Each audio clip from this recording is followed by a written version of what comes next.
Creamy matar paneer pasta తయారు చేయడానికి కావలసిన పదార్థాలు: మల్టీగ్రెయిన్ పాస్తా 1 కప్పు, పచ్చి బఠానీ గింజలు 1/2 కప్పు, పన్నీరు 1/4 కప్పు, పెరుగు 2 టేబుల్ స్పూన్లు, పచ్చిమిరపకాయ ముక్కలు 1 టేబుల్ స్పూను, నిమ్మరసం 1 టేబుల్ స్పూను, తేనె 1 టేబుల్ స్పూను, జీలకర్ర పొడి 1 teaspoon, oregano 1 teaspoon, chaat masala కొద్దిగా, కొత్తిమీర కొద్దిగా. ముందుగా పొయ్యి మీద ఒక పాత్ర పెట్టి అందులో మల్టీగ్రెయిన్ పాస్తాని వేసేసి అందులో నీళ్లు పోసేసి పాస్తాను ముందు ఉడికించుకుంటాం. బయట అయితే ఇందులో ఉప్పు వేసి ఉడికిస్తారు. మనం ఉప్పు వేయం కాబట్టి తేనె, నిమ్మరసం, తీపి రాకుండా తక్కువ తేనె, కొద్దిగా నిమ్మరసం వేసి ఉడికిస్తే ఆ చప్పదనం లేకుండా పాస్తా కొద్దిగా కమ్మగా ఉంటుంది.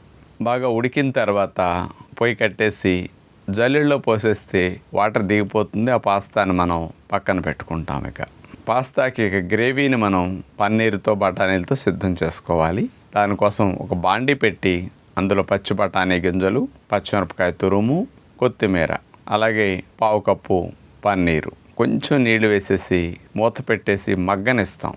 పచ్చి బఠానీల్లో పచ్చిపోవాలి. ఉడికేసరికి పన్నీరు కూడా బాగుంటుంది. వీటిని కొద్దిగా గోరువెచ్చగా చల్లారనిచ్చి మిక్సీ జార్లో వేసేసి మెత్తగా గ్రేవీ చేసేసుకుంటాం.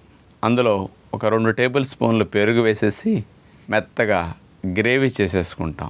పొయ్యి మీద పాత్ర పెట్టేసి అందులో కొద్దిగా మేగడ వేసి అందులో ఒరిగానో మేగడలో వేగనిచ్చేసి పాస్తా గ్రేవీని ఇందులో వేసేసి ఆ మేగడ తాలింపులో కాస్త వేగనిస్తాం. మరిగిన తర్వాత అందులో జీలకర్ర పొడి, అలాగే చాట్ మసాలా పొడి, ఈ 2 వేసేసి కలిపేస్తాం. ఈ గ్రేవీలోకి నీళ్ళల్లో ఉడికించుకున్న పాస్తాను మనం వేసేసి కలిపేస్తే పన్నీర్ మటర్ పాస్తా సిద్ధమవుతుంది. పైన కాస్త ఒరిగానో, అది ఎండుమిరపకాయ ముక్క చెక్క అట్లా వేసి కొత్తిమీర కొద్దిగా చల్లేసుకుంటాం.